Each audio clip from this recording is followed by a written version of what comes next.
เคสวัสดีครับยินดีต้อนรับนะฮะสู่ตอนที่113สำหรับ CDC Bitcoin Talk ผมพิริยะสัมพันธารักษ์นะฮะ Okay, so this is a very special episode I'm doing today. This is the first time that we are going to have someone else on the show. Welcome everybody. This is the 113th episode of the CDC Bitcoin Talk.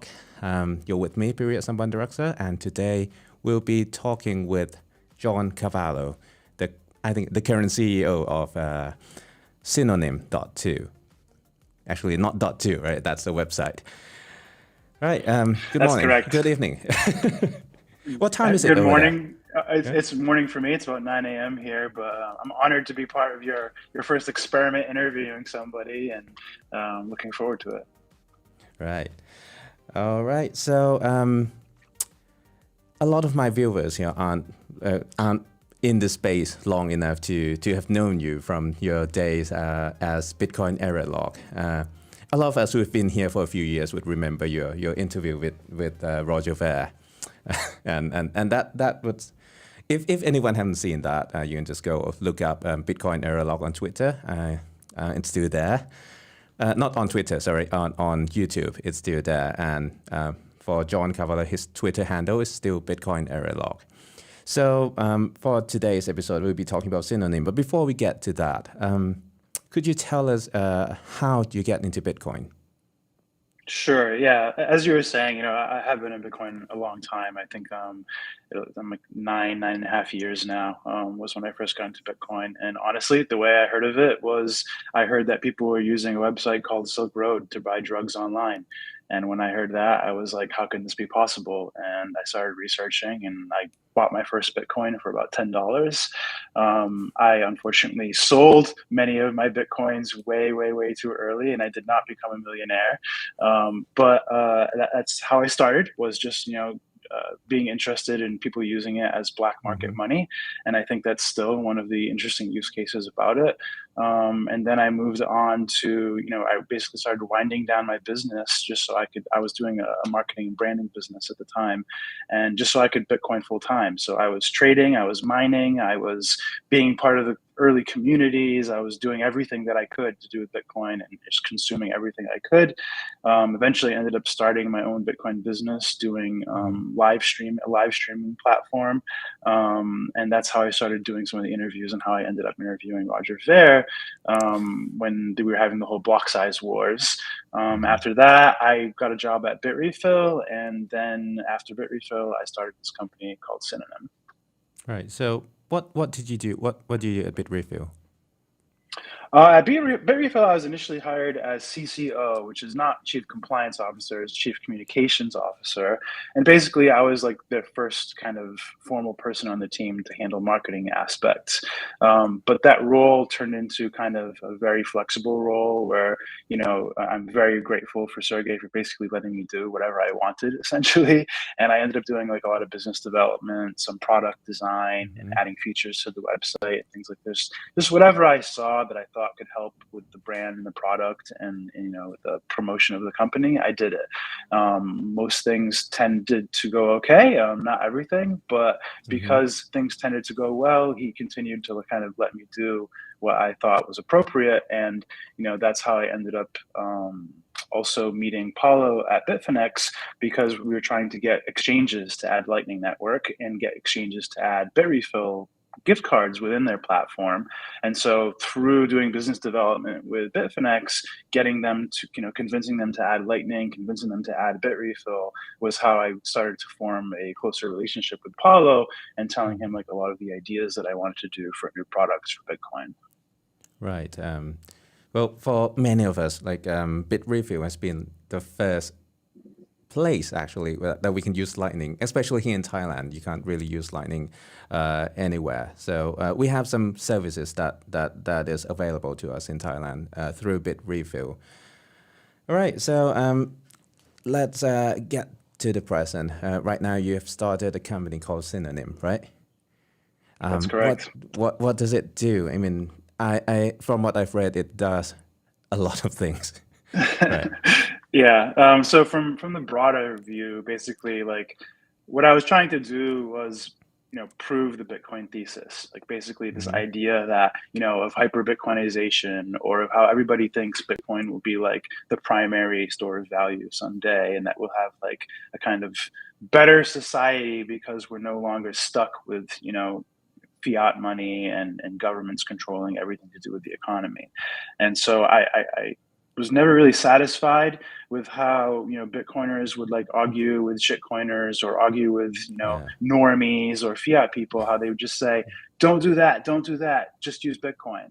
But like all the things they were telling people not to do weren't always just about money. They were about, internet freedom and censorship resistance of, freedom of speech, things like this. And I just never really felt like they were properly arguing with, the counterparties about how to do things with Bitcoin. And so I thought to myself, okay, if we actually do replace big tech, we replace big government and regulations, we replace big banks, what fills those roles? What do we have instead? It can't just be Bitcoin. There has to be like other infrastructure and other technology in place that we're using to take care of the problems that some of those things currently solve. And so I basically tried to like model this future and figure out like a minimum set of tech and apps that people would need to actually live in the future that Bitcoiners want. And so that's why we're doing a lot of stuff, is because I wanted to create like the minimum ecosystem that Bitcoiners could have to actually live in an alternative economy much sooner than later. And so, yeah, we're building a number of apps. We're building our own protocol for Web of Trust, which is another kind of tech that not a lot of people are familiar with, but we think could help fix the web, basically. And yeah, we're doing one thing at a time. We have multiple teams working on. We're not doing one thing at a time. We're doing like 5 things at a time. But we have multiple teams working on each kind of piece of this project and piece of this vision, and we're just trying to start shipping things this year. Right. I'm actually one of those people. I mean, I tell people, you don't use that shit coin. Don't sorry. Don't So go am I. and don't go and create your own tokens. You don't need your tokens. Even if you want to make a game, an NFT game, you don't really need the NFT. I mean, you don't really need it. Just use Bitcoin. Everything else can be centralized. But then I would run into an argument when I get asked to become like a consultant or a supervisor. I really don't have the solution for any of them. I mean, I would say, just use Bitcoin. How? I don't have the solution for that. So that's why I'm especially interested in what Synonym was doing. It answered a lot of the things that I was looking for. The solution to use Bitcoin. There are a lot of things to unpack. A lot of people here doesn't really know what I'm talking about. There's a lot of questions in the chat. Most of them are asking if this episode will be translated into Thai later. Yes, it will. เดี๋ยวจะแปลให้นะฮะ Okay. All right. So a lot of my listeners aren't really fluent in English.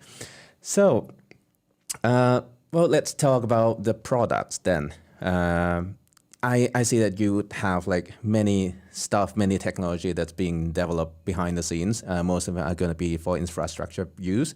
You have some products. Is it ready? You have the Blocktank LSP, right? The Blocktank LSP is essentially ready. We're actually probably going to release a soft version of it this week, so some people at the Bolt.fun hackathon can play with it. There's a Lightning hackathon going on this week, so we're going to try to give them some early access to play with the API. But basically, that is the first kind of formal product that we're releasing that's for end users, which is it's an LSP, which is this concept sort of like an internet service provider, but a Lightning service provider, where we basically just provide an API to our node with monetized services. So you can purchase channels with balances in them. You can look at the status of your channels, and eventually a lot of other services related to Lightning and Bitcoin that you can kind of integrate via API into your applications or web platforms. So you can automate these things and create new user experiences for people using Lightning non-custodial, self-custodially in your apps. Well, that would be really cool. When can we expect to be able to use this? Do you have like a time horizon? I mean, if you're part of the hackathon, you'll be probably going to use it this week. But otherwise, the latest we'll release it is we're thinking to release it during the Bitcoin 2022 conference because we're not actually going to be there. Which is a So few we months figured away. no, it's about 2 weeks away. 2 weeks. Oh yeah, it's already April. Yeah, yeah, it's very, very soon. So yeah, around April 6th, I think is when it starts. So during that time frame is when we'll probably do the formal release of Blockchain, just because we're not actually going to be there. We don't do business in the US, so we're not really attending there. But we do want to kind of be part of the hype of that week and try to release something that week while everybody's paying attention to Bitcoin. So I would say in 2 weeks, we'll have that LSP ready. And it won't just be the API, it'll also be a web widget, which will basically like be a web interface that people can just use to purchase channels a la carte whenever they want to. So it's not just for developers, it's also for anybody running Lightning. Anybody running Lightning? What about people running shops? They can use the LSP too, right? Sure. I mean, so there'll be the web widget, which is basically just for purchasing channels. And then there'll be the API, which will be for automating these related services to purchasing channels. But you can purchase channels with Bitcoin inside of them. So, you can basically convert your on-chain Bitcoin to instant Bitcoin by utilizing the service and utilizing basically the web page version of the API as well. So for the listeners, I'm getting questions in the chat. What is LSP? Well, that's a Lightning. The LSP stands for Lightning Service Provider. So we actually have a group, a Facebook group in Thailand for Lightning Network users. And one of the problems that we ran into is setting up a node and maintaining a node is hard work. It's really a hard full-time job, and not everybody's ready to do that. So that has been like one of the main hindrance of Lightning adoption here, because we don't have the government support like El Salvador. We don't have any support at all, so we have to do it ourselves. So I'm quite eager to see this. Yeah. My philosophy on Lightning is a little bit different than some other people you might talk to, which is, there's a big trend to try to convince end users to run routing nodes and to learn how to try to make money opening channels and providing liquidity and being part of the routing network. Yeah. I don't think that's actually, something that is a good long-term thing for end users to be worrying about. I think if you're a hobbyist and you want to understand how it works, go for it. By all means. But as far as actually earning money and income, it's a nice project to learn about Bitcoin and learn about Lightning for sure. But I think that end users, they want to use Lightning for payments. They want to have, commercial use cases, as do merchants, for just buying and selling things. And that's all they should have to worry about. And so I think that what you really want is just users with wallets that support a self-custodial environment where they can have their own channels, but they don't necessarily need to be running the node and running a routing node and having all this intimate knowledge and hands-on kind of maintenance of a node, when you can have professional businesses that can handle it for you and make sure you're always well connected and you don't have to worry about any of it. All right, cool. That's very cool. All right, so let's move on to some of your other stuff. You have so many things going on. Slash tags. Sure. That's one of the coolest things that I see there. I'll let you explain it. So I'm finding that this has been the most difficult thing for people to grasp, and it's one of these things where it's really deceptively simple. But because it's talking about abstractions, it kind of is, hard for people sometimes to just think in a very abstract way. But really, it's as simple as we're trying to use key pairs, like the same kind of keys that you use to hold your Bitcoin, where you have a private key and a public key. We're trying to use that same concept, but without a blockchain at all. You just use these key pairs as a basis for the web. And so we basically say, okay, instead of having an email address and a password, or a username and a password, or a Twitter account that Twitter owns and you have to authenticate into, you actually own all of your own keys for your accounts locally yourself. And if you rebuild the web on this structure, it turns out that you can do a lot of cool things, like build actual dApps, like dApps that you assemble locally, and you don't.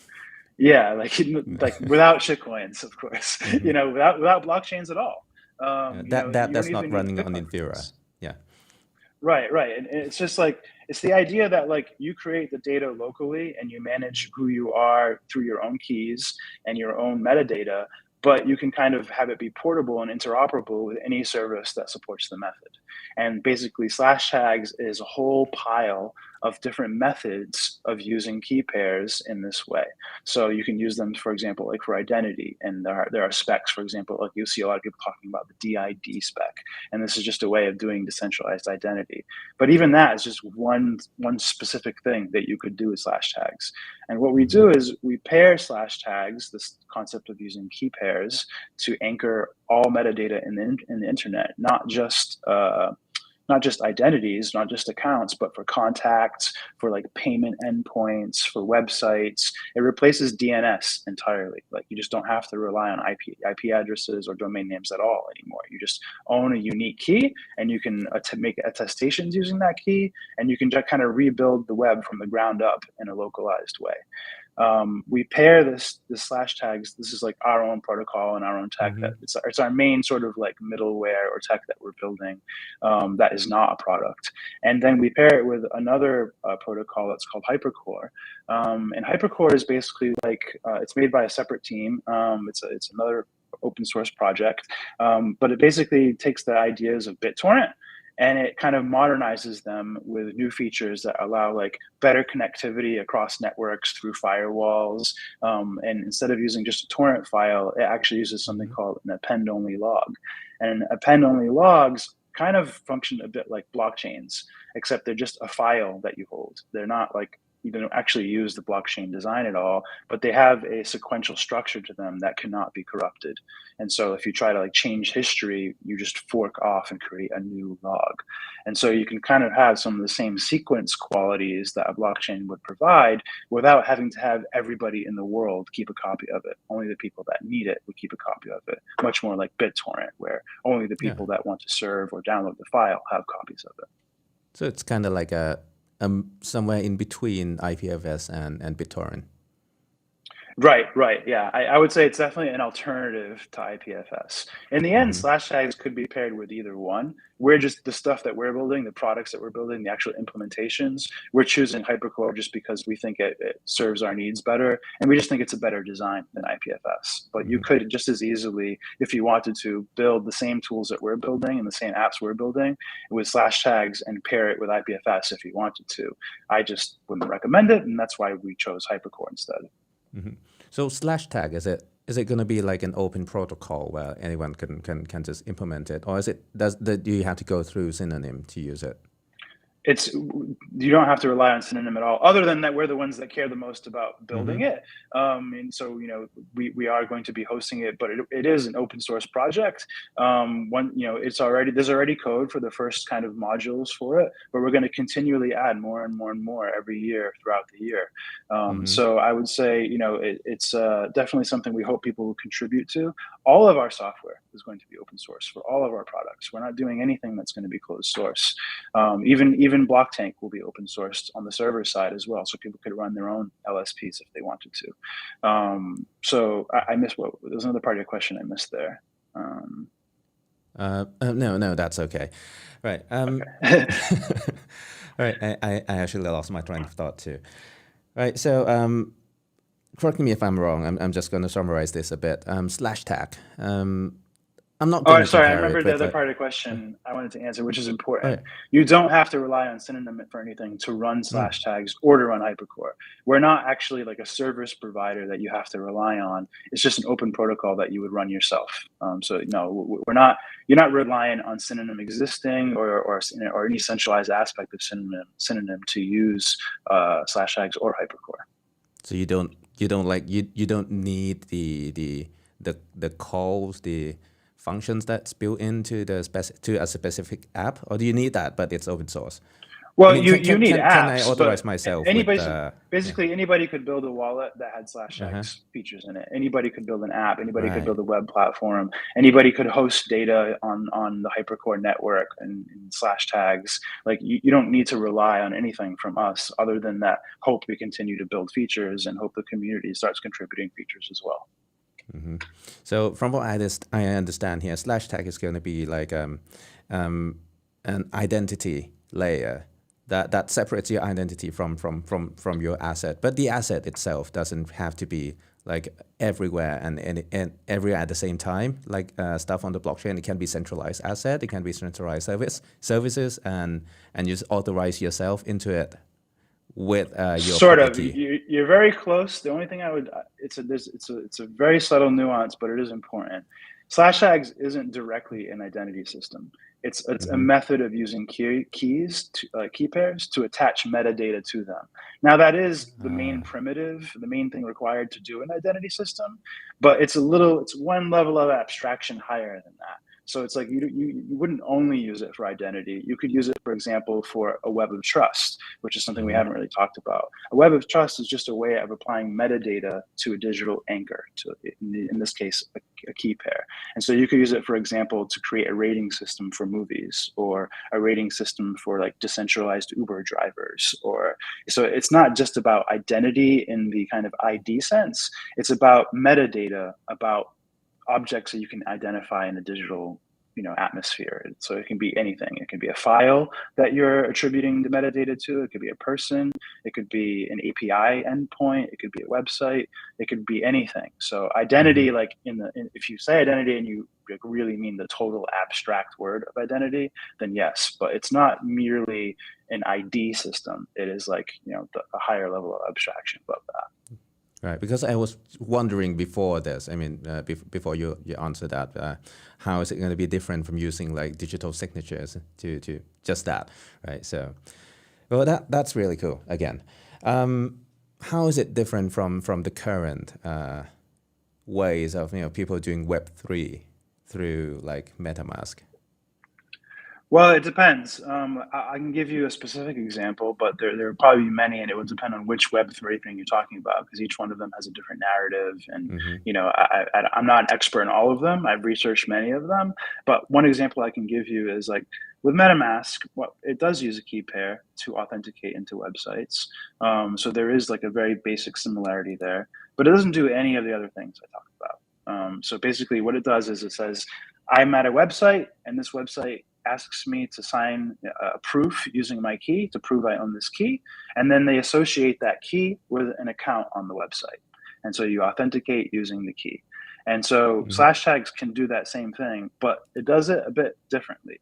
What it does is instead of just signing something, a challenge from the website, both peers sign a challenge. So you prove who you are to the website, and the website also proves who it is to you.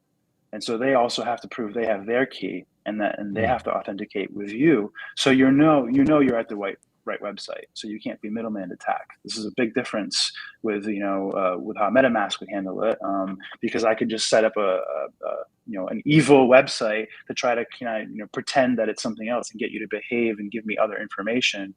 But you wouldn't be able to do that with slash tags, because the evil website wouldn't have the right key. You would immediately just be you would see it as a totally new website. You'd be like, okay, I don't know what this key is. This is a new website. And so you would just create a blank account, and you wouldn't trust it, and you wouldn't behave in the same way that you would were you using a one-way system, whereas this is like a two-way system. Well, before we get so you actually create an encrypted channel. Yeah. Right. Before we get any more technical, because the chat is kind of like getting lost right now. I'm having fun, but I know that people are not really being able to follow. Yeah. Right. So the reason I asked that is that people are just Web3ing everything right now. I mean, I've got people around me starting businesses, and they say that you have to go Web3, and people really don't have any idea what Web3 actually is, right? So and then they would mention something like using NFTs, and NFTs on stuff like OpenSea is just actually a link to a URL, so it doesn't really prove anything. What I'm seeing here is this is like actually a better way to do it, if you would say so. When, right? Same questions, right? When do you expect people to be able to experience this in a production setting?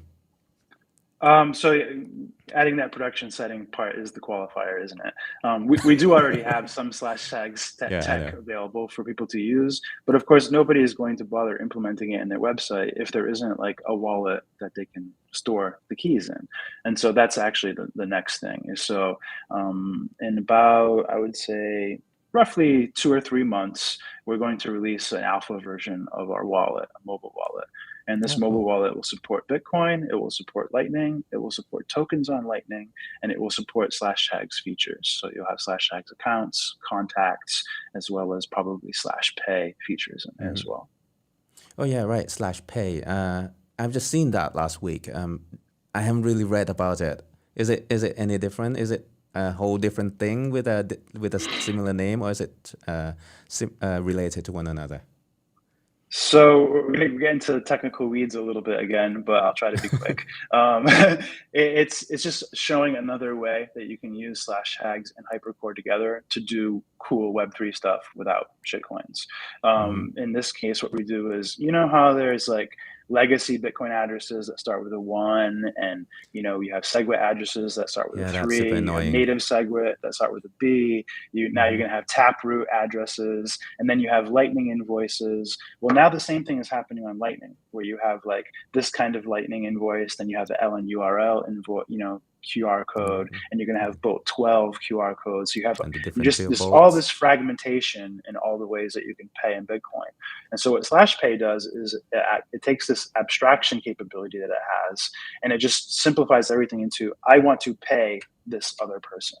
And so you can pay from a /tag key to a /tag key. And what it does is, instead of like, me showing you a Lightning invoice and you saying, well, I don't have Lightning, and just having a problem, what it does is each peer has a list of which payment methods they support within their own servers, within their own applications. And when you want to pay someone, automatically in the background, it matches which payment methods you prefer and which payment methods you both support, and it automatically produces the correct invoice of what to make it possible to make that payment. So for example, if you only support native SegWit and Lightning, and I only support Lightning and Taproot, then it will automatically see that, and then you will generate a Lightning invoice for me, and this will be automated in the background. So it's a payment negotiation method. So it's like something that happened with the web, right? I mean basically, we live on so many layers of abstraction right now. Yeah, it's a way to kind of just put everything deeper. Yeah, the keyword here is abstraction, right? Yeah. That's why the name of the company is Synonym, by the way. Synonym is just like two people mutually agreeing that something is also something else. It's like it's like an abstraction. It's the same word but different. And so everything we're doing is showing how you can use Bitcoin and the web as a synonym, as an abstraction. Well, I now regret not having read about /pay before this, because it sounds really interesting. I mean, we have that problem. It's like I'm always use Bitcoin, but people always ask me that what kind of address, what type of address should I use, and it's super annoying. To have something that simplifies the process would make newcomer find things easier to use, but. Yeah, like the user experience in our applications will basically be like, if you want to pay me, I'm going to open up our wallet, I'm going to swipe down, and you're going to see a QR code, and you're just going to pay me. And we're not going to discuss whether it's Lightning, whether it's Bitcoin, whether it's Tether on Lightning. We'll just, you'll just be a QR code, you'll put in what you want to pay me, and then the app will handle the rest. Right. Do you think this will eventually becomes like a standard? Would it be merged into the core application, or is it going to be just like in Synonym wallet? I'm hesitant to like write BIPs because there's a lot of political aspect to it. But I would say if we were to write one, it would probably be for something like /pay, or when it's more mature. But these things, like making standards of standards, is kind of a meme that people like to make fun of in the tech world. Yeah, because that's what I was thinking. Because if you make it just exclusive for Synonym, then it's going to be another standard. Well, even if it's not exclusive, it's still another standard. It's all open. It's not nothing we're doing is exclusive. It's very inclusive. It's open. But the problem is people still have to use it. You have to choose it. They have to support it and integrate it and put it in their stuff. And ultimately, that's that's probably something I would consider to be a business development problem and a marketing problem. And so we plan on focusing on that area as well. We're hiring for a business developer right now, just so we can kind of make sure that we cultivate both businesses and the community to like consider the options of our technology and compete with us and and work with us to contribute to what we're doing. Right. So what I'm feeling here, what I'm getting from all the stuff you've told me, you're making a file storage service, decentralized storage service, an abstraction for digital identities and authorizations, and abstraction for payments. This sounds like it can become like a totally new web in the future. Is that your goal? That is built on the Bitcoin. Goal. Mm-hmm. Yes, or built with Bitcoin. Because this can actually, you can use shitcoins for this too if you wanted to. You could use credit cards in /pay if you wanted to. You could use whatever you wanted to actually like formally support. So we're just trying to show how you can use the web in a decentralized way. The web as a concept is already decentralized. The internet is already decentralized.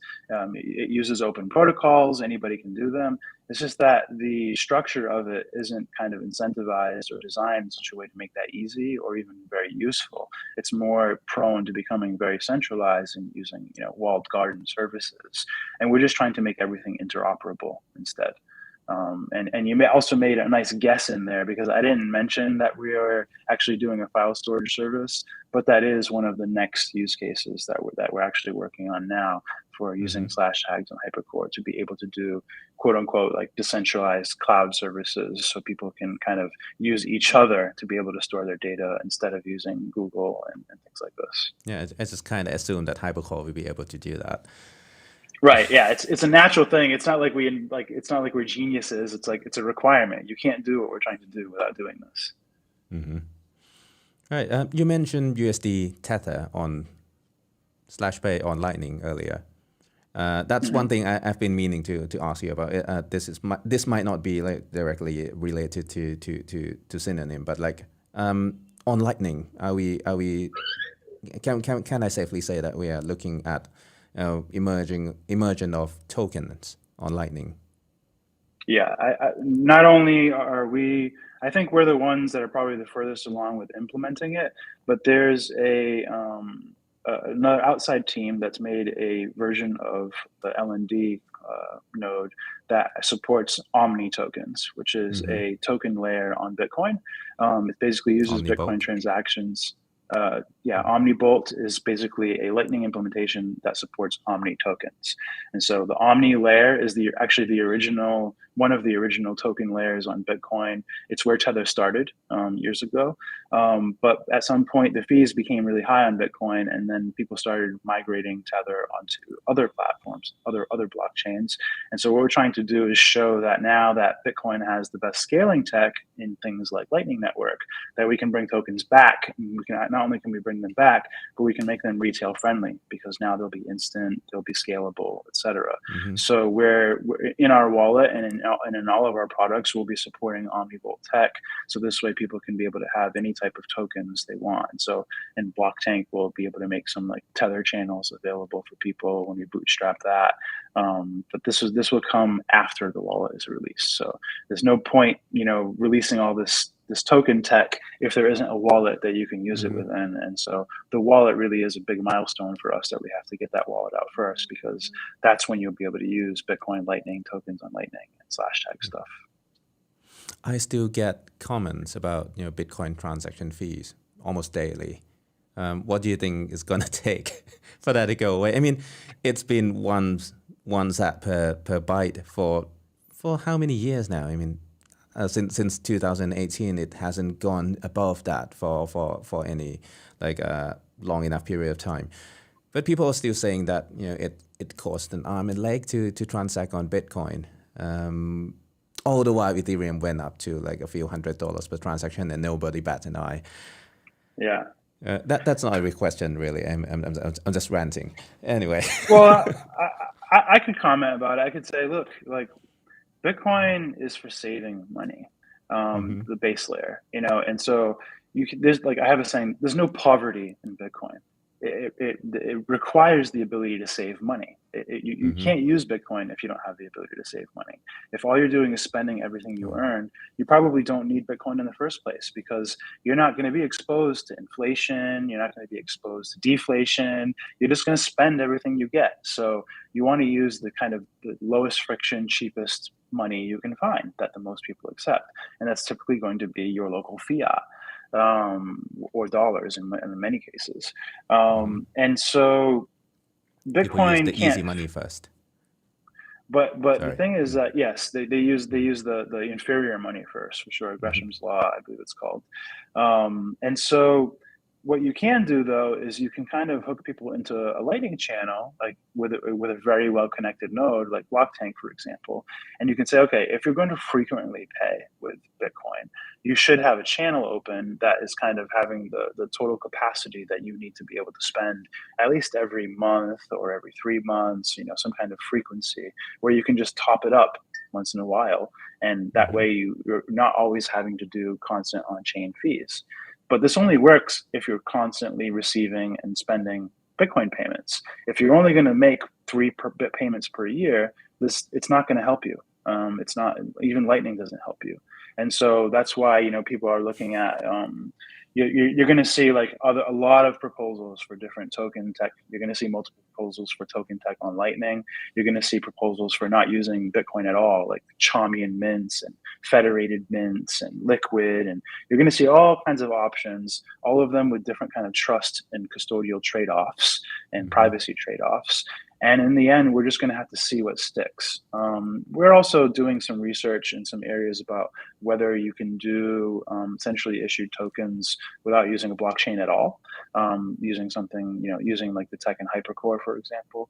But we don't know if that's going to be something people care about or how long it would take for people to care, because the Bitcoin fees, while they exist, they're still pretty manageable, and they could remain that way. Like, the Bitcoin developers are highly incentivized to keep Bitcoin affordable, because the more users there are, the more valuable the money is. And so if they start alienating users by having higher and higher fees, this is like Roger Ver's complaint, the users that can't afford it, they will go elsewhere. In that sense, Roger Ver is right that like if we exclude people, they're not just going to like not use money, they're just going to use different money.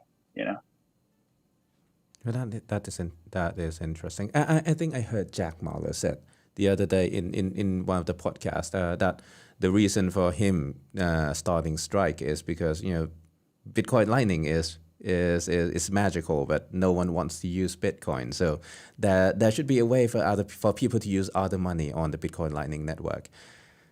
But yeah, that's what we're trying to work on. Is like Tether is just one example. You could do any token you wanted. My vision for tokens on Lightning is a little more broad than that, a little more abstract than that, which is I would like to see people issuing product tokens or service tokens, basically tokens that are denominated in the thing instead of denominated in a money. So like a hamburger token or a soda token or a monthly subscription token, like things that you actually know what you're going to get as a product or a service instead of an amount of dollars or something like that. Right. Let's talk about distinction a bit. What would be the difference? What would be the main difference between issuing tokens on the Lightning Network and issuing tokens on a separate chain or as an ERC20 tokens? Well, I guess the main differences are that while we haven't seen a lot of it yet, there will be eventually, and we have seen in the weaker chains, disruption in the availability of the chain. Like, for example, Solana is a popular altcoin right now, and Solana network has gone down multiple times. I don't keep close track of it, but I want to say it goes down, multiple times per quarter. So this is like many times per year where you can't even use it because because of the design of how the technology works. Something goes wrong, I and get they have people to go joking offline. that my live stream is longer than Solana's uptime. There you go. And these chains are all choosing things that just simply do not scale. Like they add complexity to the blockchain design, and then this eventually makes it have to centralize more and more and more to be able to compete with newer and newer shitcoins. And so, for example, something like NFTs, NFTs are totally unscalable. If you fill your blockchain with a bunch of unique UTXOs, you're going to run up the price of the transaction fees like you're seeing with Ethereum. And that's going to happen with Solana. It will happen with any of them because all these unique things need to be maintained by someone, and there ends up being an overhead cost to maintaining all of this detail. And so the more detail you put in the chain, the more uniqueness and unique things and unique smart contracts and unique objects, the more you bloat the chain essentially. And so that would be the reason why you wouldn't really want to use monies or alternative tokens, is because one day they're just going to blow up, and they'll either blow up in fees, they'll blow up in availability, or they'll just blow up and just never work again or become valueless. Like you just don't know what you're getting into. So it's always best, in my opinion, to stick with what's stable and what's, Bitcoin tries to be the simplest at the base layer. It tries to be streamlined. And I think that is a much better goal for a blockchain than to keep adding complexity. So it's a layer 2 kind of discussion. Yeah, it's much better to put your risk on a layer than it is to put it on the base layer. Right.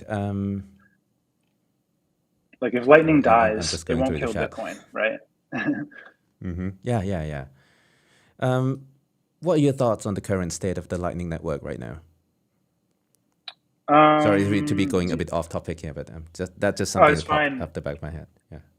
That's a pretty broad question. I would say that it's going well. Let me narrow it down. Do you think it's working? Do you think it's successful, or do you think it has any serious problems that needs to be fixed urgently? I think that some of the community is focusing on the wrong problems, and then I think that some other aspects of the community are overblowing certain problems. They're not as bad as people make them sound, and so I think it's still very new. I think some people like to make it seem like Lightning is a big success, but really we have maybe 20,000 people using it, and maybe as far as everyday usage, maybe a few thousand.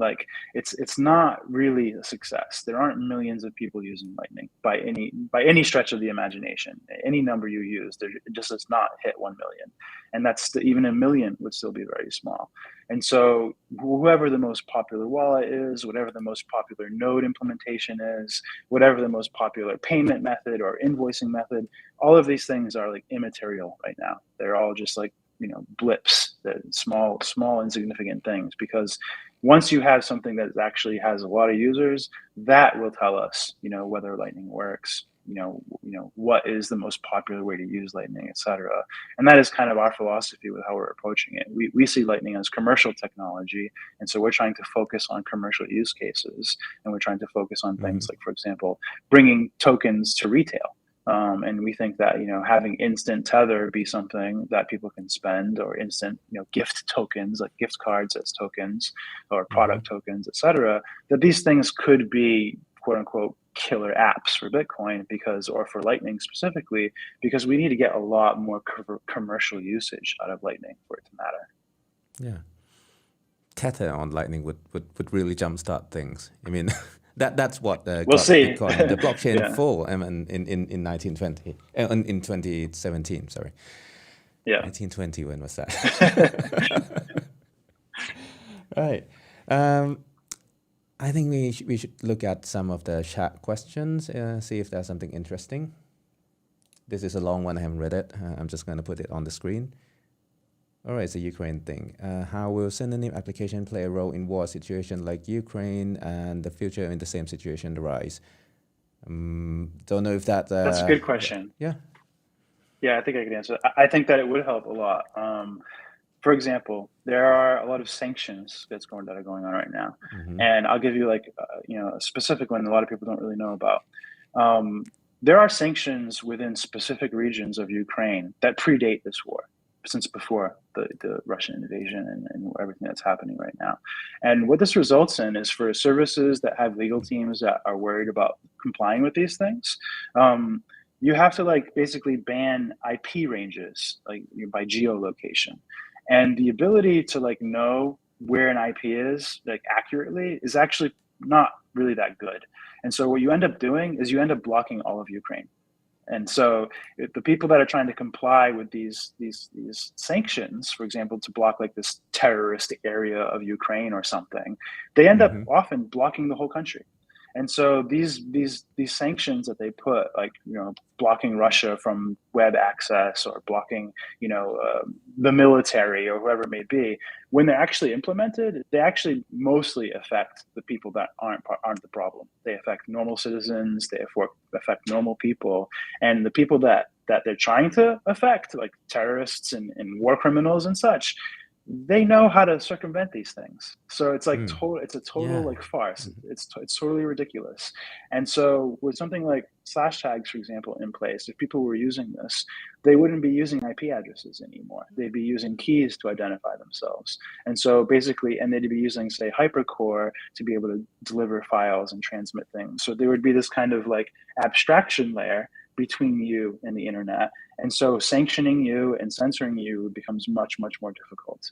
So because you're just representing yourself as a key and you're authenticating things. You're no longer able to be located geographically like you would with an IP address. And so, and if somebody locates your key geographically, you can just make a new one. And so you can keep moving. You can have multiple identities. You can have identities that are for specific purposes. You can have keys that are for specific use cases, and you can separate them all. And so you become much harder to censor with using something like slash tags and Synonym software. So it's like in addition to having uncensorable money, now you can have like uncensorable accounts and stuff on the internet. Right, uncensorable files, uncensorable communication, stuff like this. Uncensorable websites. Yeah, one of the related questions is in Thai. I'll read it to you. Well, wouldn't there still be requiring the use of normal internet to be able to do all those authorization, or are you talking about a world without IP address, that we have a new abstraction layer for the internet? So Was the that internet, impossible? yes and no. In other words, you still need to use some kind of censorable services just to use the internet at a core level. In other words, your internet service provider is somebody that could just shut off your internet. And in other words, if they don't like that you're not using IP addresses, or that you are using slash tags, or that you are running a Bitcoin node, and if they can sense this, they can just shut off your internet. And then what do you do, right? And so we're kind of talking about censorship on the web layer and your ability to kind of maneuver that. But at the actual network layer, Hypercore helps in certain situations, but you still are going to end up like the fight will just keep moving deeper into the stack. And eventually what's going to happen I would predict is that the more free that we make the web, the more they will start censoring your actual internet connection. And so they will basically make it so like you have to use an ID to use the internet, or use an ID to log on to the internet. And these are things that already become happening here. Yeah, I wouldn't know. I apologize, but I think that's something that, in other words, the more we fight, the harder they will push back until we get to the ultimate physical realm where they say, look, you're not even going to be able to use a web browser unless you show your ID, or take a video, footage of you proving Face ID or something. They'll end up requiring these kinds of things. And so I think that the future of censorship resistance is going to be things like mesh nets and using, satellites and radio connections, and kind of going back to some of the old ways we used to connect, because we're going to have to keep moving the target for the government, and to keep maintaining our freedom, we'll have to keep being a moving target. And so you'll start finding people hacking their phone devices to create local area networks that connect to each other and move with you as you travel to connect to new networks.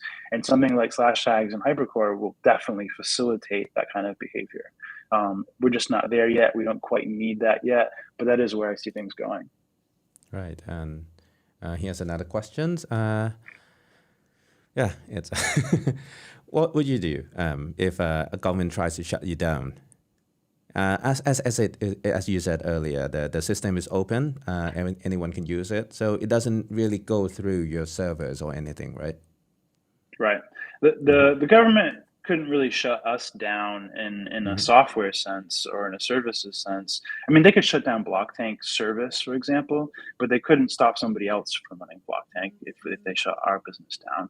And so this is the thing. It's like I forget how the saying goes, but it's like the tighter you grasp, the more slips through your fingers, right? And so if you try to kill like Synonym, you're going to get 5 smaller synonyms that pop up. You know what I mean? Like, and so you have to be careful with how you strategically attack companies. But we're not running an exchange. We're not running any sort of centralized service for our users, other than arguably Blocktank. And eventually, like, we'll give users the ability to say buy Bitcoin, through a Bitfinex account or something like that. But these are all like these are central services that if they get censored in one place, they're going to get censored anywhere. But as far as the technology, like the wallet and the Lightning Network and /tags and Hypercore, these are open protocols. And so you can't really kill them unless like you delete all the copies of the protocol from the internet. And that's traditionally something nobody has even attempted to do.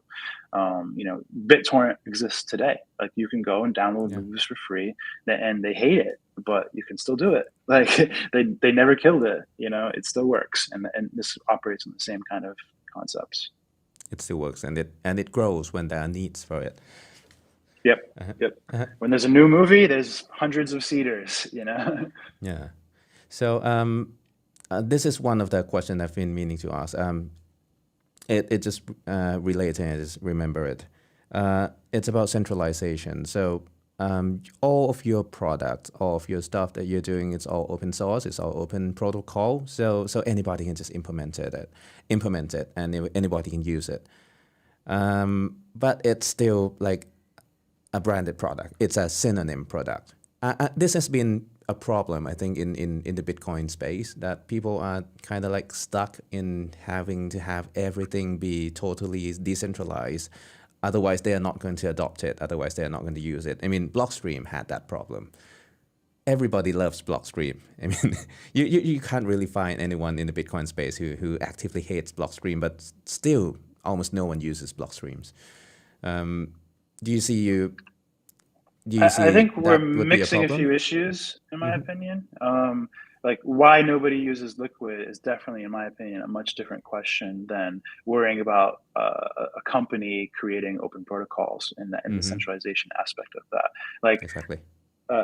Blockstream's choice in design, I think, is why people don't use Liquid. I don't think it's because it comes from a centralized company, in my opinion. I just think that I have criticisms. I love Blockstream as well, but I don't actually think Liquid is a good design. And I think that's evident in that very few people are using it. I do not want to trust a private network of federated owners with my Bitcoin. I don't want to have to turn my Bitcoin into liquid coins, and it's just not a format that I don't want to have to explain that to my users. Different from wrap Bitcoin. It's the same, in my opinion. It's exactly the same. And so I don't want to. I can't think of a way to explain that to my users in my wallet, the trust kind of choice they're making. And so I couldn't put that in my wallet. And that's probably what a lot of people, they don't say this outright to Blockstream, but they just at some point they hit a wall in the usefulness or in the design or in the risk profile of it. And they say, no, thanks. I'll just use Bitcoin, or I'll just use, a shitcoin or something. Like the incentives aren't properly aligned for the people that are interested in those use cases. But as far as like a centralized company making a open protocol, I think that you have to look at it 2 ways. One is, if it truly is open, you can fork it away from them. If you don't like the way they're running the project, you can just fork it and run it yourself. And you can run it as a FOSS project. You can run it with your own community. And anyone can do this at any time. So this is the great thing about open source software is if at some point you don't like the course that it's on, you can change that course anytime you want to. That's one thing you have to keep in mind. Like even with Liquid, if you think you can make the design better, then you can just go into the Elements protocol and you can fork it and make your own version. Like that's the great thing about it. It really is truly open. But the other thing to think about is FOSS projects, like FOSS, like free open source projects. Free and open source. These aren't much different than people like to imagine they're magically different than Synonym or Blockstream, but they aren't. The only difference is they don't have like a CEO and they're not like beholden to a specific revenue stream. But they still need those people that work on that. All those developers need revenue. They have to have jobs. They have to make money. They have to have incentives to work on that protocol, and they also have to have a governance structure for deciding what gets into the code and what does not. And so they end up operating not much differently than an organization. They're just not formalized. And yes, I would say for the good of the long term of the protocol, there are advantages to this, but there are disadvantages as well. Like we have actual funding. Like we can actually hire people to do specific things. We can we can have a roadmap. We can deliver on that roadmap. We can like address like specific user needs however we want to. Like we have a lot of kind of control that allows us to have focus and productivity that is much different than you would on Bitcoin Core, for example. But the advantage for Bitcoin Core would be that they're harder to censor. They're harder to kind of, but they're also harder to make any sort of decision. And they're also harder to care about, in other words, like, why would I work on this protocol? What is my incentive? And so you end up having to deal with tricky incentive issues. Like, what if somebody from the government wants to try to corrupt Bitcoin Core? They can create an open reputation. They can try to put some good code edits in there, and then one day just start suggesting things that are dangerous. And you have to have like a good kind of defense mechanism in place to even know that that's happening. And the bigger the code gets, the more complicated the code gets, the more features the code gets. You start adding Taproot, you start adding CTV. The less people there are capable of even properly auditing the code.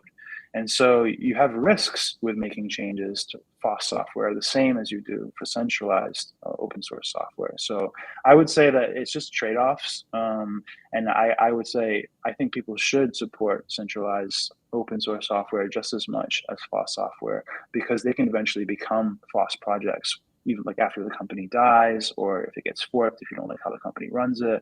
Like it's all open source. So I would say if you like it, if it solves a problem for you, just use it, just contribute to it, regardless of who makes it. All right. Kind of writing off of that answer a bit. Right. I think this comes from a student. Newly graduate who would love the opportunity to contribute and be a part of the Lightning Network communities. Are you hiring? I think that's the question in a nutshell. Well, I think there's more to that question too. But yes, we're always hiring for some role. Right now we're hiring. And the more part, yeah.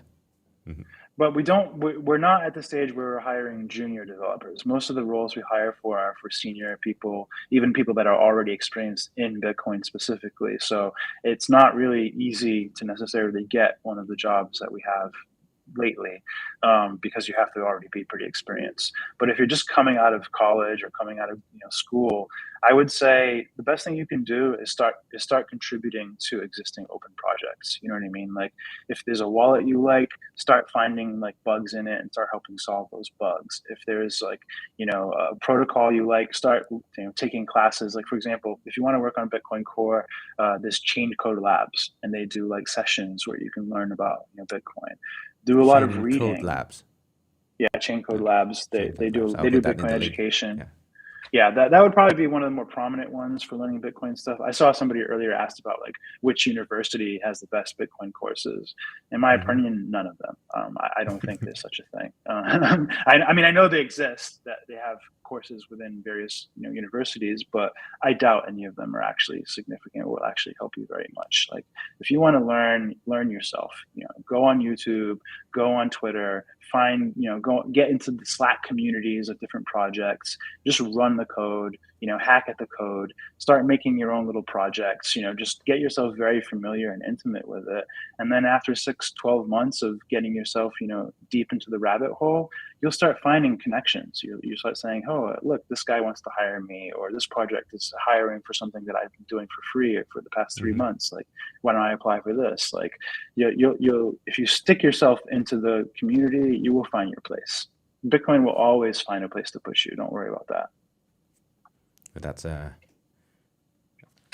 really cool. I mean, I've been trying to find a Bitcoin devs for my company to know where. I mean, they just don't really exist here, especially here in Thailand, because people there are many blockchain developers, but no Bitcoin developers at all. I still get people saying that you can't do anything, you can't do smart contract, you can't do anything on Bitcoin, and that's just not true. But we need people. So if you want to contribute to Bitcoin, if you want to contribute to a Lightning network, I would just say just do it. There are a lot of open projects that you can be a part of, and then if you're good enough, you'll get recognized. Is that right? Yeah, I just think it takes time, and you actually, if you want it, you'll get it. Like this is like anything in life. It's not even a Bitcoin thing. It's just like a skills thing. If you actually care about a certain industry or a certain craft, you will learn it whether or not you go to school for it or not. Like nothing will stop you. I think we have time for 2 more questions, and we'll wrap this up. This is not really a question. I just clicked on this. We may have to ask Jack Morris for this. But wait. If you can do USDT on Lightning and you have a Lightning wallet from Synonym, then that's basically the same thing, right? I would argue it's much better. I mean, in that sense, it's much better. It's much broader. It's much more interoperable.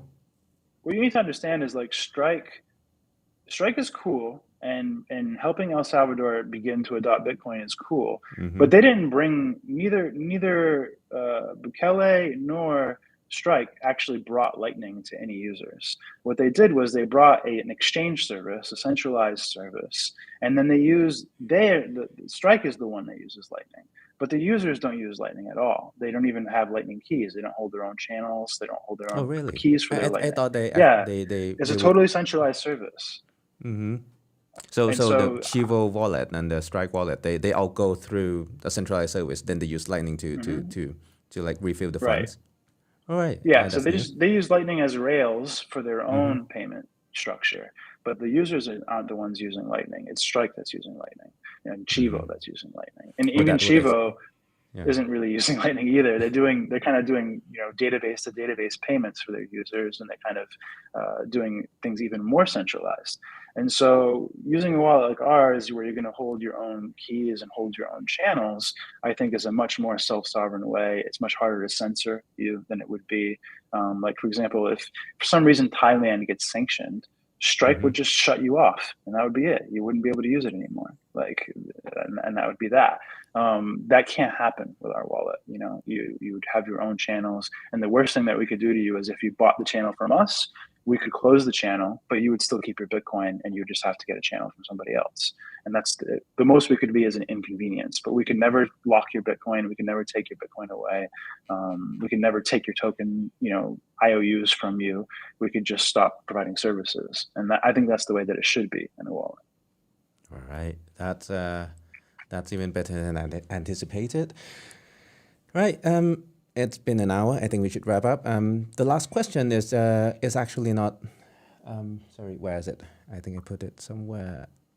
Sorry. Let me find it. The chat is like it's running. Quantum will not affect Bitcoin. Don't worry about that.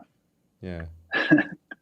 Well, I can't really find the message, but they're just asking. Could you summarize what potential benefits Synonym could give to humanity? Kind of a very broad question, but that would probably be a nice question to wrap up the show. So the kind of overarching vision that we have for Synonym, we call it the atomic economy. And the idea here is basically to take the concepts that people have talked about with hyper-Bitcoinization and circular economy, having everybody like having the minimum amount of conversion, and then adding in this kind of relative localized aspect of the web, which is what we're doing with slash tags and webs of trust. And so the way that this improves humanity is instead of going to a central provider and them deciding, curating everything for you, how your search returns are weighted, what tweets you see when you look at your timeline, who gets banned and who doesn't, you decide that. And so the main thing about our design is it puts everything local first, puts everything into your control. You decide what assets to hold. You decide who to trust. You decide how to measure trust on the things in the people that you do trust. But what we do is we give you a way to actually use trust in the equation. With Bitcoin, they have the don't trust verify, which they say, but we're actually creating the verify. We're saying, okay, verify and then trust. You know what I mean? Because you don't want to trust if you don't have to. But trust is very, very useful. It's like it's cooperation. Humans can do amazing things together. And if you don't trust anyone, you can't have the amazing things part. You can't have the cooperation of using multiple parties. That requires trust. And if you're going to trust, you should have a method for deciding who to trust and with what. And so we're trying to add that dimension to the web where now you can kind of get a perspective on things from a trust level and decide whether to trust and when not to trust, who to share data with, who to not share data with, when to share it, when not to share it, etc. And this is all in a way that you can now monetize and incentivize and basically create an entire alternative economy, which is why we call it atomic economy, because it's like the simplest, most abstracted form that you could have an economy, so you don't need a government running the economy. Right. Okay, so I guess that's it then for today. Thank you for being on the show. I think if it's possible, then after the event, after the Bitcoin Miami thing, I think we'll have more to talk about. Then I might ask you to come onto the show again. Anytime. All right. Okay, so I'm just going to wrap up the last bit in Thai. You're going to feel a bit left out here. So a lot of people are wanting me to explain something, right? So ทุกคนนะฮะก็สำหรับวันนี้นะฮะเป็นตอนพิเศษที่มีแขกรับเชิญมาเป็นตอนแรกนะครับสำหรับโปรเจกต์ของ Synonym เป็นโปรเจกต์ที่ผมตื่นเต้นมากมาตลอดหลายเดือนที่ผ่านมานะครับเป็นโปรเจกต์ที่ทำอะไรใหม่ๆในโลกของ Lightning นะฮะทำอะไรที่เราเคยพูดว่ามันจะทำได้แต่ยังไม่มีใครทำสักทีนะครับแล้วจอห์น คาร์วาโลนะฮะ CEO ของบริษัท Synonym เนี่ยก็เป็นผู้ที่ lead โปรเจกต์ต่างๆเหล่านี้นะฮะเพื่อที่จะทำให้เราสามารถที่จะเข้าถึงแล้วสามารถใช้งานLightning Network ในชีวิตประจำวันได้ในลักษณะที่เรียกว่า decentralized แล้วก็ non custodial อย่างแท้จริงนะครับก็เดี๋ยวใจเย็นอดใจนิดหนึ่งนะฮะผมจะพยายามทำ Subtitle ให้ไม่รู้เหมือนกันว่าจะทำเสร็จเมื่อไหร่นะครับจะพยายามทำ Subtitle ให้แล้วก็อัปโหลดตามขึ้นมาอีกทีหนึ่งสำหรับวิดีโอนี้ยังไม่ลบไปไหนนะฮะจะขึ้นอยู่ใครฟังออกฟังได้นะวันนี้คนฟังยอดน้อยมากๆเลยนะฮะ ยอมแพ้กันไปหลายคนแล้วก็ถ้างั้นเดี๋ยววันนี้เราพอแค่นี้ก่อนนะครับแล้วเดี๋ยวผมมาสรุปให้ใหม่ทีหลังอีกทีหนึ่งนะฮะเราเจอกันใหม่สัปดาห์หน้าสวัสดีครับทุกคน